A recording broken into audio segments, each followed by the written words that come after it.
Hello guys, after a long time Kollam fish lover ornament വിശ്വാമിന്റെ മറ്റൊരു വീഡിയോയിലേക്ക് സ്വാഗതം. അപ്പോൾ നമ്മൾ ഇന്ന് വന്നിരിക്കുന്നത് നമ്മുടെ ഫാമിലെ കുറച്ച് ഗപ്പീസിന് അപ്ഡേഷനും കാര്യങ്ങളായിട്ടാണ്. എന്തൊക്കെ ഗപ്പീസ് ഇപ്പോൾ നമ്മുടെ നിലവിൽ സ്റ്റോക്ക് ഉണ്ട്, എന്തൊക്കെ സെയിലുണ്ട്, ഏതൊക്കെ ജൂനിയർ സൈസ് ആണോ, ബ്രീഡിംഗ് സൈസ് ആണോ, അങ്ങനെയുള്ള കുറച്ച് കാര്യങ്ങൾ ഇന്ന് വൈകിട്ട് കുറച്ച് സമയം കിട്ടിയപ്പോൾ എടുക്കാമെന്ന് വിചാരിച്ചാണ്. അങ്ങനെ ചെറിയൊരു വീഡിയോ എന്ന് വന്നിരിക്കുന്നത് നമ്മുടെ ഫാമിലെ ഗപ്പീസിന്റെ സ്റ്റോക്കും അതിന്റെ അപ്ഡേഷനും കാര്യങ്ങളാണ് ഞാൻ അത് മെയിനായിട്ട് ഉദ്ദേശിക്കുന്നത്. ഇന്ന് വൈകിട്ട് നമ്മൾ ഫീഡ് കൊടുക്കുമ്പോൾ അതിന്റെ കൂടെ ഫീഡ് കൊടുക്കുന്ന സമയത്ത് കുറച്ച് വിഷ്വൽസും കൂടി എടുക്കാമെന്ന് വിചാരിച്ച് നമ്മൾ എടുക്കുന്ന ഒരു വീഡിയോ ആണ്. അപ്പോൾ നമുക്ക് വീഡിയോയിലോട്ട് പോകാം. ഇനി ഇത് നമ്മുടെ ചെറിയൊരു സെയിൽ സെക്ഷനാണ്. ബ്രീഡിങ്ങും പർപ്പസും എല്ലാം മേളിലൊക്കെയാണ്. അവിടെയൊക്കെ നമ്മൾ റെയറിങ് ചെയ്യുന്ന സെക്ഷനാണ്. ഞാൻ മേളിൽ നിന്ന് കുട്ടികളെയൊക്കെ ഇങ്ങോട്ട് താഴോട്ട് കൊണ്ടുവന്നിട്ട് അവിടെ റെയറിങ് ചെയ്യുന്ന സെക്ഷൻസ് ആണ് അവിടെ എല്ലാം. അപ്പം ഒരറ്റത്തെന്ന് പറഞ്ഞാൽ ഇത് നമ്മുടെ ഫുൾ റെഡിന്റെ ഫ്ലവർ ഡോസലിന്റെയാണ്. അതിന്റെ കുട്ടി സൈസാണ്. ഇതിന്റെ പ്രത്യേകത എന്ന് വെച്ചാൽ ഫീമെയിൽസിന് ഇതേപോലെ നല്ല ഡോർസിൽ വരുന്ന ടൈപ്പാണ്. നമ്മുടെ ഫുൾ റെഡിന്റെ ഫ്ലവർ ഡോസിൽ വരുന്ന ടൈപ്പാണ്. അത്യാവശ്യം നല്ല രീതിക്ക് ഡോർസിൽ, ഇത് ജൂനിയർ സ്റ്റേജ് ആണ്. ഇതിന്റെ വീഡിയോസ് നമ്മൾ അപ്ലോഡ് ചെയ്തിട്ടുണ്ട്. അത് ഇത് നമ്മുടെ ജപ്പാൻ ബ്ലൂ ടെയിലാണ്. ഇവിടെ ഒരു നമ്മുടെ ആൽഗ കയറിയിട്ടുണ്ട്. ബയോളജിക്കലാണ്, ഒരു ഫിലിം പോലെയാണ് ഇത് ഇതിനകത്ത് കിടക്കുന്നത്. വലിയ ഫിഷിന് വലിയ സീനൊന്നുമില്ല. അതാണ് ഇത് നമ്മുടെ ജപ്പാൻ ബ്ലൂ ടെയിലിൻ്റെയാണ്. ജപ്പാൻ ബ്ലൂ ടെയിലിന് അത്യാവശ്യം നല്ല സൈസും ക്വാളിറ്റി ഉള്ള ഫിഷ് നമ്മുടെ കൈ സ്റ്റോക്കാണ്. നല്ല ഡാർക്ക് സ്കൈ ബ്ലൂ കളറാണ് വരുന്നത്. അടുത്തത് നമ്മുടെ വരുവാണെങ്കിൽ ഇത് നമ്മുടെ മെറ്റൽ ബ്ലൂവിൻ്റെയാണ്. മെറ്റൽ ബ്ലൂവിൻ്റെ ഒരു ബാച്ചാണിത്. മെറ്റൽ ബ്ലൂവിന് അത്യാവശ്യം നല്ല ഡാർക്ക് ബ്ലൂ ഷെയ്ഡ് തന്നെ ഉണ്ട്.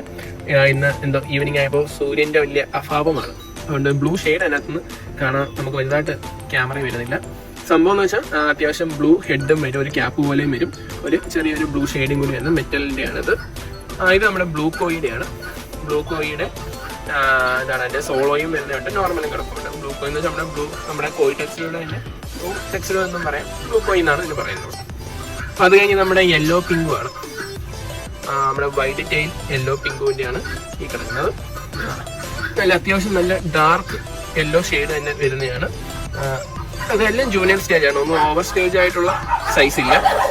ഇതാണ് നമ്മുടെ ജൂനിയർ സ്റ്റേജ് ആണ് വൈറ്റ് ടെയിൽ പിങ്കു. നമ്മുടെ യെല്ലോ ടാക്സിയുടെയാണ്. യെല്ലോ ടാക്സിയുടെ നമ്മുടെ സ്നേക് സ്കിൻ വരുന്നതിൻ്റെ യെല്ലോ ടാക്സിയുടെയാണ്. ഇത് ഇതേപോലെ ജൂനിയർ സ്റ്റേജ് ആണ്. നല്ല ഡാർക്ക് യെല്ലോ ഷെയ്ഡ് തന്നെയാണ് യെല്ലോ ടാക്സിയുടെ. ഫ്ലെമിംഗോ റെഡ് ഉണ്ട്, ഏകദേശം മെറൂൺ കളറാണ്. ഫ്ലെമിംഗോ റെഡിന്റെ കോളി റോസിൽ വരുന്നത് അത്യാവശ്യം നല്ല ഡാർക്ക്. ഇത് നമ്മുടെ പ്ലാറ്റിനം കോയി ഡംബോടെയാണ്. പ്ലാറ്റിനം കോയിയുടെ അത്യാവശ്യം ജൂനിയർ സ്റ്റേജ് ആണ് എടുക്കുന്നത്. ഇതും ഇതേപോലെ ഇയർ കയറി വരുന്ന ഒരു സ്റ്റേജ് ആണ്. കുറച്ചുകൂടി സൈസ് ആകുമ്പോൾ നമ്മൾ ഈ ജൂനിയർ സ്റ്റേജിൽ സെയിലെല്ലാം ആരംഭിച്ചിട്ടുണ്ട്. സെയിൽ നടക്കുന്നത് എങ്ങനെയാണ്, കുറച്ചുകൂടി സൈസ് ആകുമ്പോൾ നല്ല രീതിക്ക് ഇയർ കാര്യങ്ങളെല്ലാം കയറി. ഇത് വേറൊരു സെക്ഷനാണ്. ഇവിടെ ഏകദേശം സെയിലിനുള്ള കാര്യങ്ങളും അല്ലാത്തുള്ളത് കൂടിയാണ് ചെയ്യുന്നത്. ഇത് നമ്മുടെ ബ്ലൂ ഡയമണ്ടിന്റെ ടാങ്കാണ്. നമ്മുടെ ബ്ലൂ ഡയമണ്ടിന്റെ റോസ്റ്റേ വരുന്നതാണ്. ഹാഫ് മൂണും അതേപോലെ ഡംബോ ഇയറും കൂടി വരുന്ന നമ്മുടെ ബ്ലൂ ഡയമണ്ടിന്റെ വെറൈറ്റിയാണ് ഇത്. ഏകദേശം നല്ല ഡാർക്ക് കളറിലെ ബ്ലൂ ഷെയ്ഡാണ് വരുന്നത്. ഇത് നമ്മുടെ റെഡ് ഇയർ കോയിയാണ്. റെഡ് ഇയർ കോയി അറിയാം, അതിൽ ജൂനിയർ സ്റ്റേജാണ്. അത്യാവശ്യം സൈസായി വരുന്നുണ്ട്. സൈസ് ആകുമ്പോൾ മാത്രമേ മാറും. ഫീമെയിൽസിൽ ഒരു റെഡ് ഇയർ വരുന്നുള്ളൂ, ഒരു റെഡ് ഇയർ കോയിയുടെ. ഇത് നമ്മുടെ പ്ലാറ്റിനം ബ്ലാക്ക് ഡ്രാഗൺ എന്ന് പറയുന്ന ഐറ്റമാണ്. പ്ലാറ്റിനം ബ്ലാക്ക് ഡ്രാഗൺ അതേപോലെയുള്ള കുട്ടി സൈസാണ്, ജൂനിയർ സ്റ്റേജാണ്. ഇത് നമ്മുടെ ഫുൾ ബ്ലാക്ക് ആണ്. ഫുൾ ബ്ലാക്കിന്റെ ഹാഫ് മൂൺ ഡേ വരുന്നതിന്റെ ഉമാർ ഒരു കോംബോ ഓഫർ ഇട്ടിട്ടുണ്ട്. നല്ല വീഡിയോസ് പേഴ്സണൽ സ്റ്റേജ് ഓഫർ കാര്യങ്ങൾ പറഞ്ഞില്ല. ഇത് നമ്മുടെ ഡാർക്ക് നൈറ്റ് ആണ്. ഡാർക്ക് നൈറ്റിന്റെ കോളിഡോസിൽ വരുന്ന ബുക്കീസിന്റെ ഈ ഒരു സൈഡ് ഇതുപോലെ കുട്ടികളെല്ലാമായിട്ട് കിടക്കുകയാണെങ്കിൽ നമ്മുടെ പ്ലാറ്റിനം കോഴിയുടെ കുട്ടികളാണ്. ഇതിനകത്ത് നമ്മുടെ ഫുൾ ഗോൾഡാണ് ഉള്ളത്. നമ്മുടെ ഫുൾ ഗോൾഡിന്റെ കുട്ടികൾ ജൂനിയർ സൈസൊക്കെയാണ് കിടക്കുന്നത്. അത് കഴിഞ്ഞ് ഈ ടാങ്കിനകത്ത് നമ്മുടെ പർപ്പിൾ ബെറിയാണ് കിടക്കുന്നത്. പർപ്പിൾ ബെറിയുടെ ജൂനിയർ സ്റ്റേജാണ്. അത്യാവശ്യം നല്ല ഡാർക്ക് ബ്ലൂ ഷെയ്ഡുള്ള പർപ്പിൾ ബെറിയാണ് ഇതിൽ കിടക്കുന്നത്. അല്ലെങ്കിൽ കുട്ടി സ്റ്റേജാണ്. അത് കഴിഞ്ഞ് ഈ ടാങ്കി നമ്മുടെ പാൻഡോറ ബ്ലൂ മൊസൈക്കാണ് നടക്കുന്നത്. പാൻഡോറ ബ്ലൂ മൊസൈക്കിൻ്റെ അത്യാവശ്യം നല്ല സൈസായിട്ടുള്ള നല്ല വൈഡ് ടെയിലും വരുന്നതാണ് കിടക്കുന്നത്.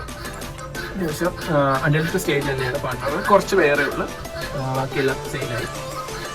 അത്യാവശ്യം നല്ല ടെയിൽ ഫാൻറ്റെയിൽ പോലെ വിരിഞ്ഞ് നിൽക്കുന്ന വെറൈറ്റിയാണ്. ഇതാണ് നമ്മുടെ പാൻഡോറ ബ്ലൂ മൊസൈക്ക് എന്ന് പറയുന്നത്. ഇത് വേറൊരു സെക്ഷനാണ്. ഇവിടുത്തെ ഇപ്പോഴത്തെ ഒരു പ്രശ്നം എന്ന് വെച്ചാൽ കരിയിലയാണ് പ്രശ്നം. നമ്മുടെ വീട് അല്ലെങ്കിൽ ചുറ്റുപാട് മുഴുവൻ റബ്ബർ ആയതുകൊണ്ട് ഫുൾ കരിയില കൊണ്ട് മൂടി കിടക്കുകയാണ്. അതിൻ്റെ ഒരു പ്രശ്നങ്ങളുണ്ട്. ഇവിടെയും നമ്മൾ അത്യാവശ്യം ഫിഷിംഗ് സെറ്റ് വെച്ചിട്ടുണ്ട്. നമ്മുടെ പ്ലാറ്റിനം ഡംബോ തന്നെയാണ്. വിയറ്റ്നാം ലൈനാണ്, മറ്റേ ടെയിൽ വരുന്നതാണ്. ചൈനീസ് അല്ല, വിയറ്റ്നാം ലൈൻ. അതിൻ്റെ ജൂനിയർ സ്റ്റേജാണ്. അവരുടെ ഫീമെയിലാണ് ഇങ്ങനെ കിടക്കുന്നത്. ഫീമെയിൽ ഇതേപോലെ ജൂനിയർ സ്റ്റേജാണ്. ഇത് ഡാർക്ക് പർപ്പിൾ എന്ന് പറയുന്ന ഒരു ഐറ്റമാണ്. ഇതൊരു ജൂനിയർ സ്റ്റേജാണ്. അതിൻ്റെ ഫീമെയിലാണ് ഇവിടെ. ഇത് നമ്മുടെ യെല്ലോ മൊസൈക്കിൻ്റെ ലിയോപാഡ് എന്ന് പറയുന്നത് പുതിയ സ്ട്രെയിനാണ്. അത്യാവശ്യം നല്ല കോളിഡോസലും നല്ല ഡോസലും നല്ല പാറ്റേണും എല്ലാം വരുന്ന ഹാഫ് മൂൺ ടെയിലിന് പോലെ തന്നെ ഇരിക്കുന്ന ഒരു ഐറ്റമാണ് ഇത്, യെല്ലോ മൊസൈക്കിന്. അതിൻ്റെ ഫീമെയിൽസ് അതുകൊണ്ട് ഇത് നമ്മുടെ ബ്ലൂ ഗ്രാസിൻ്റെയാണ്. ഇത് നമ്മുടെ പ്ലാറ്റിനം നമ്പർ വരുന്ന ഹാഫ് മൂണിൻ്റെ കുട്ടികളാണ്, ചെറിയ ജൂനിയർ സ്റ്റേജ് കുട്ടികൾ. നമ്മുടെ HB റെഡിൻ്റെ കോളിഡോസൽ പോലെ ഇരിക്കുന്ന ഐറ്റമാണ്. ഇത് നമ്മുടെ എവർഗ്രീൻ ഐറ്റം, നമ്മുടെ മോസ്കോ ബ്ലൂവിൻ്റെ 2 ഷെയ്ഡാണുള്ളത്. ഡാർക്ക് ബ്ലൂവും അതേപോലെ തന്നെ സ്കൈ ബ്ലൂവും ആണെങ്കിൽ 2 ഷെയ്ഡാണ് തന്നെ, ഒന്ന് ഡാർക്ക് ബ്ലൂ ഒന്ന് സ്കൈ ബ്ലൂ. അത് കഴിഞ്ഞത് റെഡ് ഇയർ കോയി ഒന്നും ഇങ്ങനെ പറഞ്ഞ് പരിചയപ്പെടുത്തേണ്ട ആവശ്യമില്ലല്ലോ. റെഡ് ഇയർ കോയിയുടെ മെയിൽസ് ആണിത്. അതിൻ്റെ ഫീമെയിൽസ് ആണ് ഇവിടെ വരുന്നത്. ഇയർ കയറി വരുന്ന ഒരു സ്റ്റേജ് ആയിട്ടുള്ള കുറച്ചുകൂടി കഴിഞ്ഞാൽ സെയിൽ സ്റ്റാർട്ട് ആയിട്ടുണ്ട്. ഇയർ ഇപ്പോൾ ഇറങ്ങിയിട്ടില്ല. ഇത് നമ്മുടെ ബ്ലൂ ഡയമണ്ടിൻ്റെ ഡംബോ ഇയർ ടൈപ്പ്, റോസ് സ്റ്റൈലും ഡംബോ ഇയറും കൂടി വരുന്ന ടൈപ്പ് ബ്ലൂ ഡയമണ്ടാണ്. ഇതിലും ബ്ലൂ ഡയമണ്ടിൻ്റെ ഫീമെയിൽസ്. ഇത് നമ്മുടെ ഫുൾ റെഡിൻ്റെ ഫ്ലവർ ഡോസിൽ വരുന്ന ടൈപ്പാണ്. കുട്ടി സൈസാണ്, സൈസ് ആവുന്നത് എല്ലാം ജൂലൈയിലാണ് സൈസ് ആവുന്നതേ ഉള്ളൂ. ഇത് അതിൻ്റെ ഫീമെയിൽസ് ആണ് വരുന്നത്. എന്താണ് ഫുൾ റെഡിൻ്റെ ഫീമെയിൽസ്. നമ്മുടെ കോഴിയുടെ ഷോർട്ട്, ബലൂൺ കോഴി എന്നൊക്കെ പറയുന്നത് കോഴിയുടെ ഷോർട്ട് ടൈപ്പാണ് കിടക്കുന്നത്. അത് കഴിഞ്ഞ് അടുത്ത നമ്മുടെ HB ബ്ലൂ ആണ് നടക്കുന്നത്. HB ബ്ലൂവിൻ്റെ ഓവർടൈൽ വരുന്നത് അല്ല, ഡാർക്ക് ബ്ലൂ കളർ HB ബ്ലൂവിൻ്റെ ഓവർടൈലാണ്. എനിക്കറിയാം ഇന്നത്തെ വീഡിയോയിൽ വലിയ ക്ലാരിറ്റി ഒന്നും കാണത്തില്ല, കാരണം സൂര്യൻ്റെ വെട്ടമില്ല. വൈകിട്ടൊരു വീഡിയോ ചുമ്മാ ഇരുന്നപ്പോൾ എടുത്തതാണ്. നമ്മുടെ HB ബ്ലൂവിൻ്റെയാണ്. പിന്നെ അത് വീണ്ടും റെഡ് ഇയർ കോഴിയുടെ കുട്ടികളാണ്. ഇത് റെഡ് ഇയർ കോഴി. പിന്നെ ഇതൊക്കെയാണ് നമ്മുടെ ബ്രീഡിംഗ് സെക്ഷൻ. പിന്നെ അവിടെ ഉള്ള സെക്ഷനുണ്ട്, അതൊന്നും അല്ലെങ്കിൽ അങ്ങുള്ള സെക്ഷനുകളുണ്ട്. നമ്മുടെ അപ്പുറത്ത് ടാങ്കും കാര്യങ്ങളെല്ലാം, സിംഗിൾ ടാങ്ക് കാര്യങ്ങളെല്ലാം അവിടെ ഉണ്ട്. അതിൻ്റെ എല്ലാം വീഡിയോ നമ്മൾ വേറെ ഷൂട്ട് ചെയ്ത്, ഇത് ജസ്റ്റ് ചുമ്മാ ഇപ്പോൾ കുറച്ച് സമയം കിട്ടിയപ്പോൾ മാത്രം ചുമ്മാ എടുത്ത് ഷൂട്ട് ചെയ്തിട്ട് ചെറിയ വീഡിയോ ആണ്. ഇതിൻ്റെ ബാക്കി അപ്ഡേഷനും കാര്യങ്ങളെല്ലാം നമ്മുടെ ചാനലിൽ തന്നെ നമ്മൾ അപ്ഡേറ്റ് ചെയ്തത്. ഇത് അത്ര വലിയ കാര്യമൊന്നുമില്ല, സമയം കിട്ടിയില്ല, പ്രോപ്പറായിട്ട് ഷൂട്ടിങ് ചെയ്തിട്ടില്ലെന്ന് എനിക്കറിയാം. ചുമ്മാ സമയം കിട്ടിയപ്പോൾ എടുത്തിട്ടൊരു വീഡിയോ ആണ്.